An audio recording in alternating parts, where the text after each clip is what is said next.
سادو شاہ صاحب سبحان اللہ و بحمدہ سبحان اللہ العظیم ان الحمد للہ نحمدہ ونستعینہ ونستغفرہ ونؤمن باللہ ونتوکل علیہ ونعوذ باللہ من شرور انفسنا ومن سیئات اعمالنا من يهده الله فلا مضل له ومن يضلل فلا هادي له وأشهد أن لا إله إلا الله وحده لا شريك له وأشهد أن محمدًا عبده ورسوله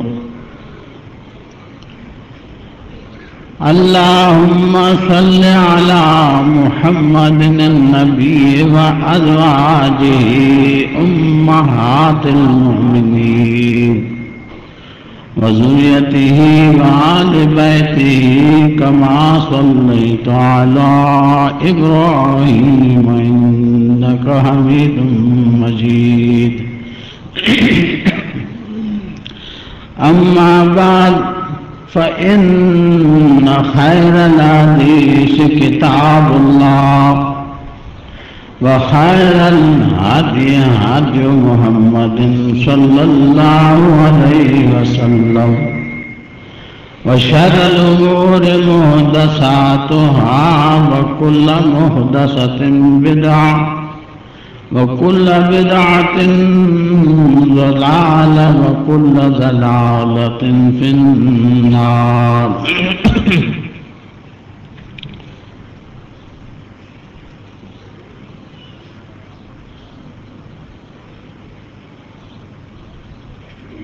میرا درس جو ہے وہ منہاج المسلمین سے رکھا گیا ہے جس کے مصنف سید مسعود احمد صاحب رحمۃ اللہ علیہ ہیں۔ انہوں نے رات دن محنت کر کے منہاج المسلمین کو ترتیب دیا، لکھا۔ اللہ تعالی مسعود احمد صاحب رحمۃ اللہ علیہ کی قبر کو منور کرے، کشادہ کرے۔ اللہ تعالیٰ ان کے درجات کو بلند فرمائے اور ہمیں اس بات کی اللہ تعالیٰ توفیق دے کہ ہم اس پر عمل کر کے مزید ان کے لیے ثواب کا باعث بن جائیں۔ ایمان اور اس کے متعلقات سب سے پہلے جو عنوان لکھا گیا وہ توحید ہے۔ توحید کے معنی یہ ہیں کہ اللہ تعالیٰ کو اس کی ذات، اس کی صفات اور اس کے حقوق میں یکتا مانا جائے، نہ اس کی ذات میں کسی کو شریک کیا جائے، نہ اس کی صفات میں کسی کو شریک کیا جائے اور نہ اس کے حقوق میں کسی کو شریک کیا جائے۔ اللہ تعالی ایک ہے، یکتا ہے، اکیلا ہے اور نرالا ہے۔ توحید تمام اعمال صالحہ کی جڑ ہے۔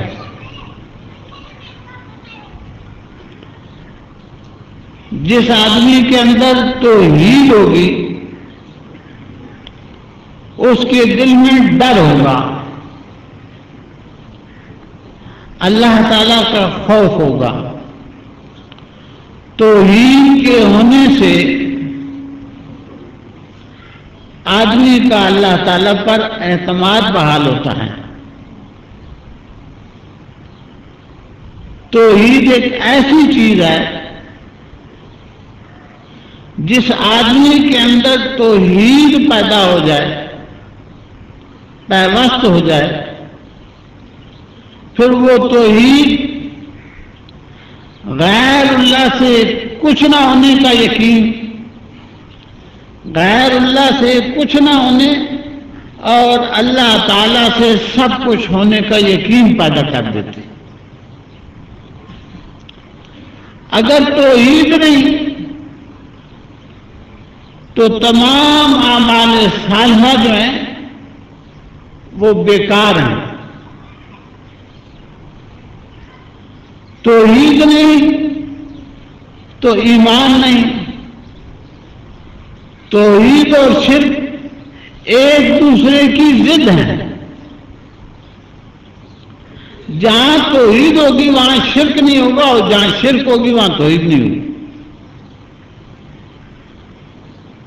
توحید کے بغیر نجات جو ہے وہ ناممکن ہے۔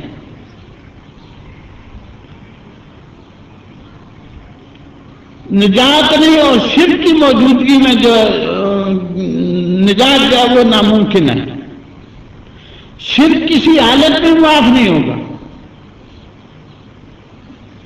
ہم سنتے رہتے ہیں، پڑھتے رہتے ہیں، لیکن وہ دھیان سے، دماغ سے نکل جاتی ہے بات۔ شرک کی موجودگی میں جو آدمی یہ تصور کرے، یہ خیال کرے کہ اللہ مجھے بخش دے گا، اللہ بڑا مہربان ہے، تو اس کی یہ خام خیالیاں ہیں۔ اللہ تعالیٰ فرماتا ہے ان اللہ لا یغفر ان یشرک بہ ویغفر ما دون ذلک لمن یشاء۔ بے شک اللہ شرک کو نہیں بخشے گا، اور اس کے علاوہ جس گناہ کو جس کے لیے چاہے گا بخش دے گا۔ ومن یشرک باللہ فقد افترى اسما عظیما۔ اور جو شخص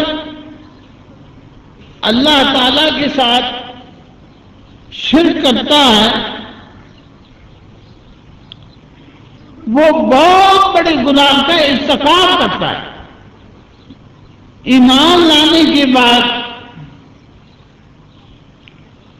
جو شخص شرک کرے گا تو اس کا ایمان اسے کوئی فائدہ پہنچائے گا۔ ایمان وہی مفید ہوگا، ایمان وہی نفع بخش ہوگا، ایمان وہی فائدے مند ہوگا جس کے ساتھ جو ہے شرک کی آمیزش نہ ہو۔ یعنی جب آپ کے ایمان کے ساتھ شرک کی آمیزش ہو جائے گی، ملاوٹ ہو جائے گی، تو پھر آپ یہ سمجھ لیں کہ آپ کا جو ایمان ہے وہ آپ کو کوئی فائدہ نہیں دے گا، آپ کا ایمان آپ کے لیے فائدہ مند نہیں ہوگا۔ اللہ تعالیٰ کا ارشاد گرامی، اللہ تعالیٰ فرماتا ہے الذین آمنوا وَلَمْ يَلْبِسُوا إِيمَانَهُمْ بِظُلْمٍ أُولَٰئِكَ لَهُمُ الْأَمْنُ وَهُمْ مُهْتَدُونَ۔ جو لوگ ایمان لائے اور اپنے ایمان کو ظلم سے ملوث نہ کیا تو ایسے ہی لوگوں کے لیے امن ہے اور یہی لوگ ہدایت یاب ہیں۔ رسول اللہ صلی اللہ علیہ وسلم کے فرمان کے مطابق اس آیت سے مراد جو ہے شرک ہے۔ یہ حدیث صحیح بخاری میں ہے۔ اس آیت سے ثابت ہوا کہ بعض لوگ ایمان لانے کے بعد بھی شرک کرتے ہیں اور اپنے ایمان کے دعوے کے باوجود مشرک ہوتے ہیں۔ ایک اور جگہ اللہ تعالیٰ فرماتا ہے وَمَا يُؤْمِنُ أَكْثَرُهُم بِاللَّهِ إِلَّا وَهُمْ مُشْرِكُونَ۔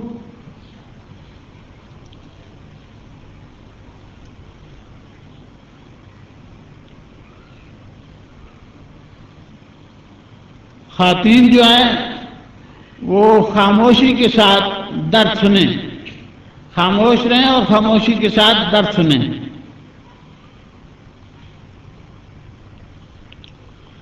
توحید کا معاملہ جو ہے وہ بہت نازک ہے۔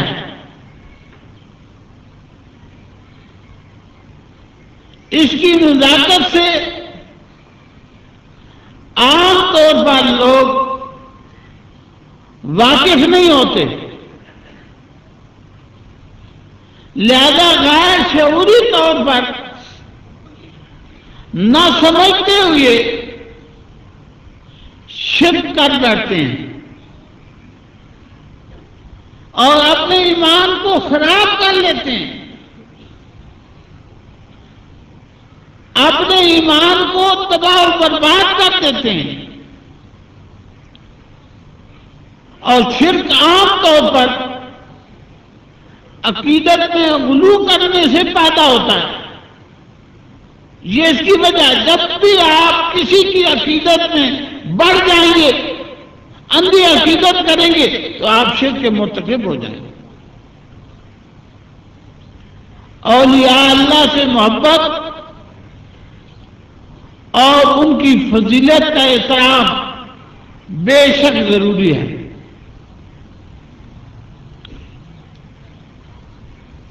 لیکن اس کے تقاضے یہ نہیں ہیں کہ ان کو اللہ تعالیٰ کی ذات، صفات اور حقوق میں شریک بنایا جائے۔ یہ تقاضا نہیں ہے محبت کا، کہ محبت یہ تقاضا کرتی ہے کہ ہم ان کے اندر وہ صفات، وہ خوبیاں جو اللہ تعالیٰ کے اندر ہیں وہ ان میں شامل کریں۔ یہ تقاضا نہیں کرتے۔ لوگ اس کو محبت سمجھتے ہیں، لیکن یہ محبت نہیں بلکہ اپنے لیے عداوت ہے، ان کے لیے یہ باعث وبال ہے اور اللہ تعالیٰ کی ناراضگی کا سبب ہے۔ اولیاء اللہ کو اولیاء اللہ کا اس سے کچھ نہیں بگڑتا، وہ تو اپنے بلند مراتب پر فائز ہیں۔ البتہ محبت میں غلو کرنے والوں کی آخرت خراب ہو جاتی ہے۔ پتہ نہیں، حالانکہ جو آدمی بھی اللہ اور اس کے رسول پر ایمان لے آتا ہے وہ اللہ کا ولی ہوتا ہے۔ یہ ولیاں اور یہ ولی نہیں، یہ غلط ہے۔ ولی کا معنی دوست ہے، تو کیا آپ دشمن ہیں؟ سب جو بھی اللہ اس کے رسول پر ایمان لاتا ہے وہ اللہ کا ولی ہوتا ہے، اللہ کا دوست ہوتا ہے۔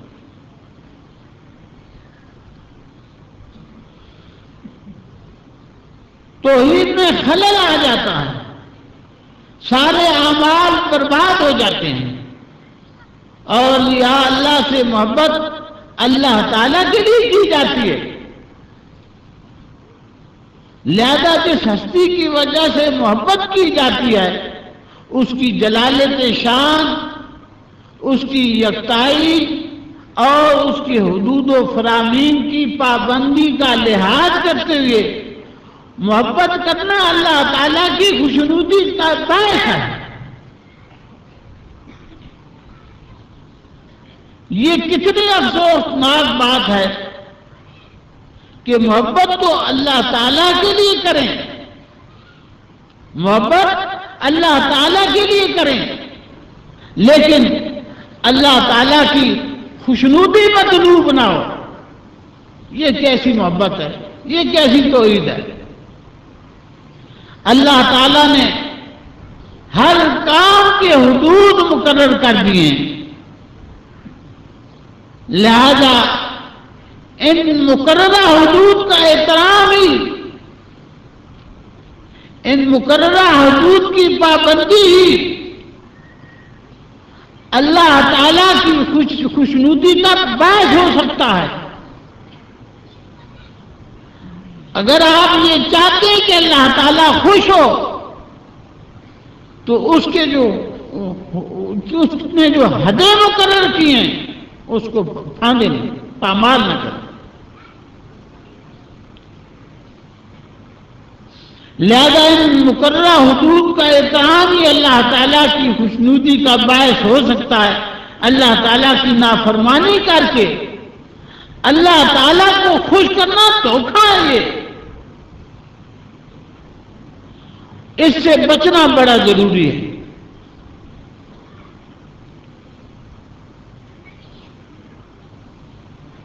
توحید کے تقاضے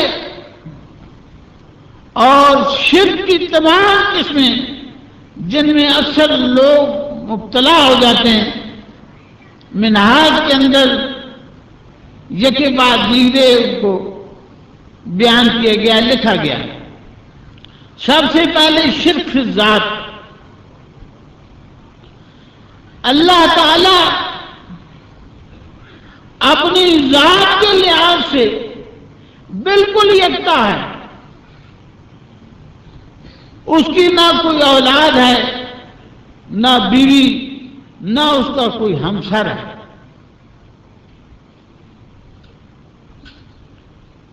اللہ تعالیٰ فرماتا ہے لم یلد ولم یولد ولم یکن لہ کفوا احد۔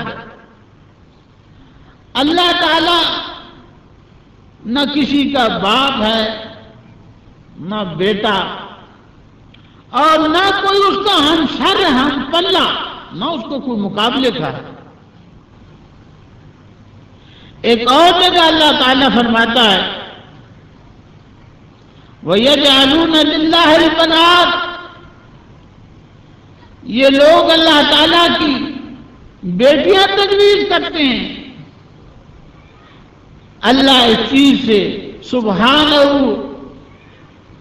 اللہ تعالیٰ اس چیز سے جو ہے بلند و بالا ہے، بالکل پاک ہے، سبحانہ، اللہ پاک ہے اس چیز سے۔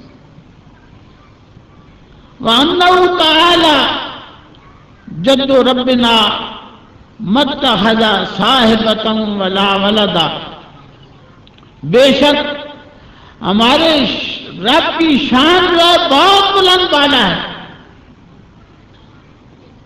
اس کی نہ بیوی ہے نہ اولاد۔ اللہ تعالیٰ کی ذات میں کسی کو شریک بنانا شرک جلی یعنی کھلا شرک ہے، لیکن حیرت کا مقام ہے، افسوس کی بات ہے کہ بہت سی قوموں نے اس شرک کا بھی ارتکاب کیا ہے۔ اوتار اور حلول کے عقیدے بھی شرک ذات ہی کی قسمیں ہیں۔ اوتار ہو یا وہ شخص جس میں اللہ تعالیٰ کے حلول کا عائل ہونے کا دعویٰ کیا جا رہا ہو، بہرحال دونوں کسی کے بیٹے تھے، اور بیٹا ہونا اللہ تعالیٰ کی بلند و بالا شان کے قطعاً خلاف ہے۔ اب بیٹا تو نہیں کہتے اس موجودہ دور میں، یہ نور کہہ دیتے ہیں، نور من نور اللہ، اللہ کے نور میں سے نور ہے، یہ یہاں تک پہنچے ہیں. انہوں نے صراط کے ساتھ تو نہیں کہا لیکن نور من نور اللہ کہہ دیا.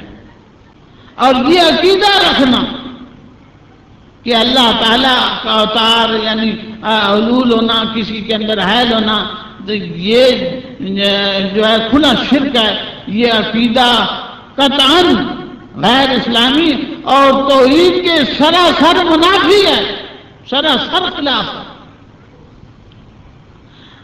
اللہ تعالیٰ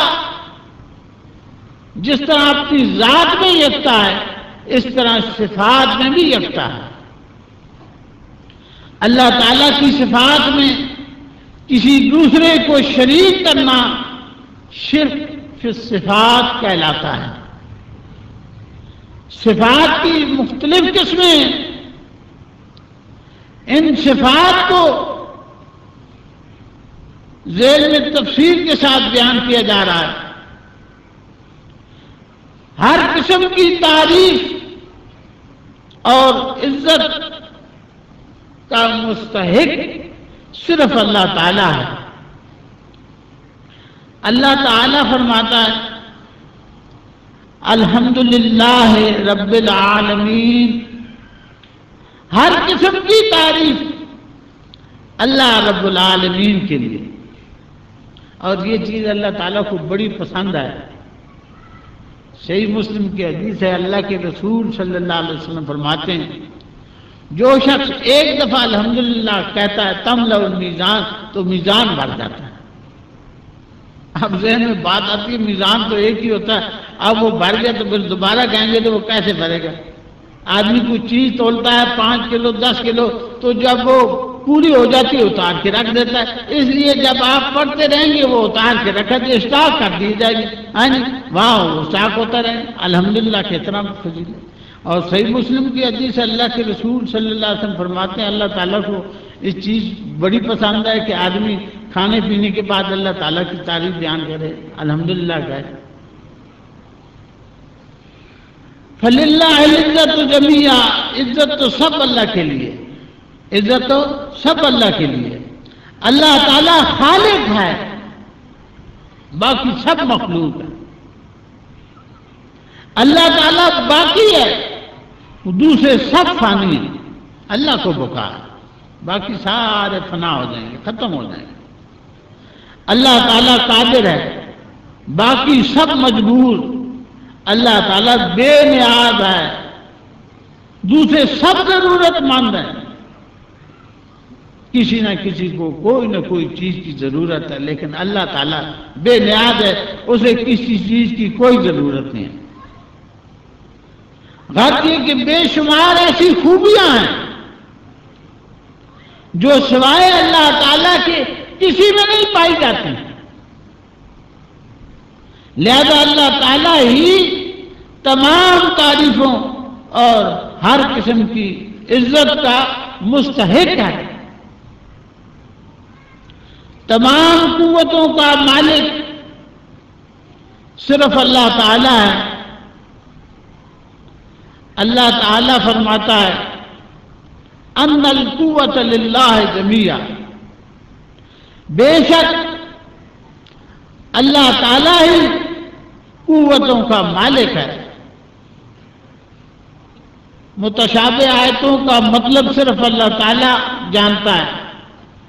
اللہ تعالیٰ فرماتا ہے وَمَا يَعْلَمُ تَعْوِيلَهُ إِلَّا اللَّهُ وَالرَّاسِخُونَ فِي الْعِلْمِ يَقُولُونَ آمَنَّا بِهِ كُلٌّ مِّنْ عِندِ رَبِّنَا. متشابہ آیتوں کا مطلب کوئی نہیں جانتا سوائے اللہ تعالیٰ کے. اور جو لوگ علم میں رسوخ رکھتے ہیں وہ کہتے ہیں ہم اس پر ایمان لائے، یہ سب ہمارے رب کی طرف سے ہے. قرآن مجید کی آیات 2 قسموں پر مشتمل ہے، محکم اور متشابہ.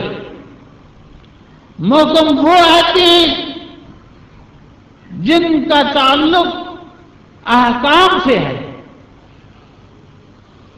وہ سمجھ میں آ سکتی ہیں.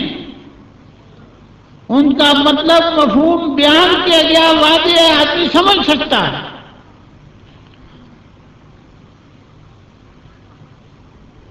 متشابہ وہ آیتیں ہیں جن کا تعلق احکام سے نہیں ہے، ان آیات پر اللہ تعالیٰ نے تشریح دے کر ہمیں سمجھایا ہے، لیکن ان کی حقیقت نہیں بتائی۔ مثلا اللہ تعالیٰ کا ہاتھ، اللہ تعالیٰ کی آنکھیں، اللہ تعالیٰ کی بھی آنکھ ہیں، اللہ تعالیٰ کی آنکھیں ہیں،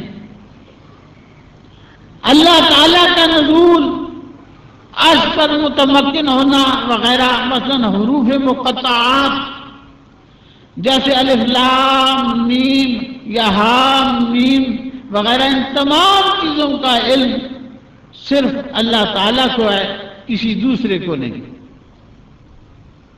ہم ان پر ایمان لاتے ہیں اور ان کی حقیقت کو اللہ تعالیٰ کے سپرد کرتے ہیں۔ فضل و انعام سے نوازنا صرف اللہ تعالیٰ کے اختیار میں ہے۔ اللہ تعالیٰ فرماتا ہے ان الفضل بید اللہ یؤتی من یشاء، بے شک فضل اللہ کے ہاتھ میں ہے، وہ جسے چاہتا عنایت فرماتا ہے۔ لیکن یہ سب چیزیں کب پیدا ہوں گی؟ یہ یقین کب پیدا ہوگا؟ جب ہمارے اندر توحید ہو۔ توحید ایک ایسی چیز ہے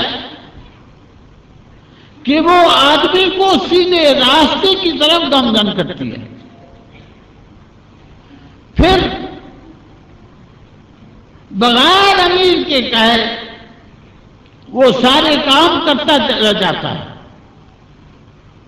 کوئی کسی کام کو وہ چھوڑتا نہیں، وہ دعائیں بھی یاد کرتا ہے، کھانا بھی اسی طریقے سے کھاتا ہے جس طرح سکھلایا گیا ہے، ساری چیزیں وہ اس طرح کرتا ہے۔ موت و زیست صرف اللہ تعالیٰ کے اختیار میں ہے۔ اللہ تعالیٰ فرماتا ہے وَمَا كَانَ لِنَفْسٍ أَن تَمُوتَ إِلَّا بِإِذْنِ اللَّهِ، کسی شخص کو اختیار نہیں، کسی شخص کے یہ بس میں نہیں ہے کہ وہ بغیر اللہ تعالیٰ کے حکم کے مر جائے، اپنے آپ مر جائے، اپنی مرضی سے مر جائے، نہیں۔ ایک اور جگہ اللہ تعالیٰ فرماتا ہے اِنَّا نَحْنُ نُحْيِي وَنُمِيتُ وَإِلَيْنَا الْمَصِيرُ، ہم ہی زندہ کرتے ہیں، اِنَّا نَحْنُ، ہم ہی زندہ کرتے ہیں، اِنَّا نَحْنُ نُحْيِي وَنُمِيتُ، اور ہم ہی جو ہے موت دیتے ہیں، ہم ہی مارتے ہیں، اور ہمارے ہی پاس لوٹ کر آنا ہے۔ یہ لوٹ آنے کا جب تصور پیدا ہو جائے نا کہ ہم سب کو اللہ تعالیٰ کے پاس جانا ہے، تو پھر آدمی جو ہے بہت سی بیماریوں سے، بہت سی برائیوں سے دور ہو جاتا ہے۔ اللہ تعالیٰ یہ چیز ہمارے اندر پیدا کر دے کہ ایک دن آئے گا کہ ہم اللہ تعالیٰ کی عدالت میں پیش ہوں گے، اللہ تعالیٰ کے سامنے کھڑے ہوں گے۔ اللہ الذی خلقکم ثم رزقکم ثم یمیتکم ثم یحییکم هل من شرکائکم من یفعل من ذلکم من شیء سبحانہ وتعالی عما یشرکون، اللہ ہی ہے جس نے تم کو پیدا کیا۔ خالق کون ہے؟ اللہ تعالیٰ ہے، اللہ تعالیٰ نے تم کو پیدا کیا، پھر تم کو رزق دیا، پھر تمہیں موت دے گا۔ ہم دوسروں کے لیے مجبور ہو جاتے ہیں، لوگوں کے سامنے مجبور ہو جاتے ہیں، برادری کے سامنے بے بس ہو جاتے ہیں، مجبور ہو جاتے ہیں، لیکن جس کے سامنے مجبور ہونا چاہیے اس کے سامنے مجبور نہیں ہوتے، وہ ہے اللہ تعالیٰ کی ذات۔ اگر اللہ تعالیٰ کے سامنے ہم مجبور ہو جائیں، بے بس ہو جائیں تو بارے نہیں آنے۔ اللہ تعالیٰ ہی ہے جس نے تم کو پیدا کیا اور اسی نے تم کو رزق دیا، ہر قسم کی نعمت۔ دیکھیے کھانے پینے کا، رہن سہن کا سارا طریقہ بتا دیا، ہر ایک چیز کو۔ آپ یہ نہیں کہ کسی گھاس کو پکا کر کھاتے ہیں، نہیں، آپ کے لیے آپ کے متعلقہ جو چیزیں ہیں اللہ تعالیٰ نے آپ کے ذہن میں ڈال دی، یہ چیز آپ نے کھانی ہے، آپ وہ کھاتے ہیں۔ ہر ایک چیز کو اللہ تعالیٰ نے اس کا رہن سہن، اس کا کھانا پینا سارا بتا دیا، اس کا رنگ ڈھنگ سب بتا دیا۔ کائنات کے تمام امور صرف اللہ تعالیٰ کے قبضہ اور اختیار میں ہیں، کسی کے قبضہ اور اختیار میں نہیں۔ جو لوگ ان بھول بھلیوں میں کے اندر لگے ہوئے ہیں یا ان کے اندر خیال میں یہ چیز ہے کہ اللہ کے علاوہ بھی کوئی اختیار رکھتے ہیں، تو ان کو غلط فہمی ہے، یہ غلط فہمی ان کو نکال دینی چاہیے۔ اللہ تعالیٰ فرماتا ہے ان الامر کلہ للہ، بے شک تمام امور اللہ تعالیٰ کے اختیار میں ہیں، اللہ تعالیٰ کے کنٹرول میں ہیں۔ یہ نہیں کہ صرف اپنے پاس عبادت کو رکھا ہے، باقی سارے اختیار تقسیم کر دیا ہے، نہیں، ایسی بات نہیں، سب اللہ تعالیٰ کے پاس۔ بھلائی یا برائی پہنچانے والا صرف اللہ تعالیٰ ہی ہے، یہ اللہ تعالیٰ کی صفت ہے۔ بھلائی یا برائی پہنچانے والا صرف اللہ تعالیٰ ہی ہے۔ اللہ تعالیٰ فرماتا ہے ان تصبهم حسنۃ یقولوا هذه من عند اللہ وان تصبهم سیئۃ یقولوا هذه من عندک قل کل من عند اللہ۔ اگر انہیں کوئی بلائی پہنچتی ہے تو کہتے ہیں یہ اللہ تعالیٰ کی طرف سے ہے، اور اگر کوئی برائی پہنچتی ہے ان کی اپنی بدعمالی کی وجہ سے تو کہتے ہیں یہ آپ کی طرف سے ہے۔ اے رسول صلی اللہ علیہ وسلم کہہ دیجیے کہ سب اللہ کی طرف سے ہے، بلائی بھی اللہ تعالیٰ کی طرف سے آتی ہے اور برائی بھی آتی تو اللہ تعالیٰ کی طرف سے سبب ہم ہوتے ہیں، ہماری اپنی بدعمالی۔ بلائی اور برائی اللہ تعالیٰ کے پاس ہے، وہی پہنچاتا ہے۔ توفیق اور قوت دینا صرف اللہ تعالیٰ کے اختیار میں ہے۔ اللہ تعالیٰ فرماتا ہے لا قوت الا باللہ، بغیر اللہ تعالیٰ کے توفیق کہ کسی میں کوئی طاقت نہیں کہ کچھ کر سکے۔ یہ اللہ کی توفیق ہے کہ ہم یہاں آئے ہیں، اللہ کی توفیق ہے کہ ہم نماز پڑھتے ہیں، اللہ کی توفیق ہے کہ ہم اس زبان سے لوگ گانے گاتے ہیں، ہم اللہ تعالیٰ کا ذکر کرتے ہیں، گالیاں دیتے ہیں، تو اللہ تعالیٰ کی یہ توفیق ہے، یہ اللہ تعالیٰ نے ہم پر اپنی مہربانی کی ہے۔ اللہ تعالیٰ کے مقابلے میں کسی کو ذرا سا بھی اختیار نہیں ہے۔ اللہ تعالیٰ فرماتا ہے فَمَن يَمْلِكُ مِنَ اللَّهِ شَيْئًا، کون ہے جو اللہ کے مقابلے میں ذرا سا بھی اختیار رکھتا ہو؟ بتاؤ، اللہ چیلنج کر رہا کہ کون ہے؟ کوئی ایک ہستی بتا دو، کوئی کسی ایک آدمی، کسی ایک بزرگ کے اوپر ہاتھ رکھو کہ اس کے بس میں ہے۔ عالم الغیب صرف اللہ تعالی ہے۔ اللہ تعالی فرماتا ہے قُلْ لَا يَعْلَمُ مَنْ فِي السَّمَاوَاتِ وَالْأَرْضِ الْغَيْبَ إِلَّا اللَّهُ وَمَا يَشْعُرُونَ أَيَّانَ يُبْعَثُونَ۔ اے رسول کہہ دیجئے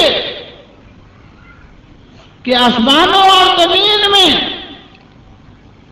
کوئی بھی ایسا نہیں، کوئی ایسی ہستی نہیں، کوئی ایسا بزرگ نہیں، کوئی ایسا نبی نہیں جو غیب جانتا ہو سوائے اللہ تعالیٰ کے۔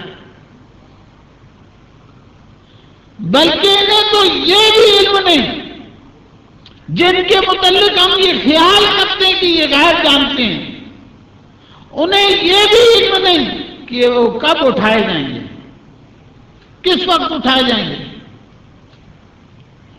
اللہ تعالیٰ فرماتا ہے قُلْ لَا أَقُولُ لَكُمْ عِنْدِي خَزَائِنُ اللَّهِ وَلَا أَعْلَمُ الْغَيْبَ، اے رسول کہہ دیجئے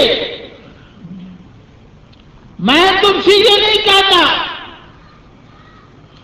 عندی خزائن اللہ کہ میرے پاس اللہ کے خزانے ہیں۔ ہم دوسروں کے متعلق یہ خیال کرتے ہیں یہ داتا گنج بخش ہے۔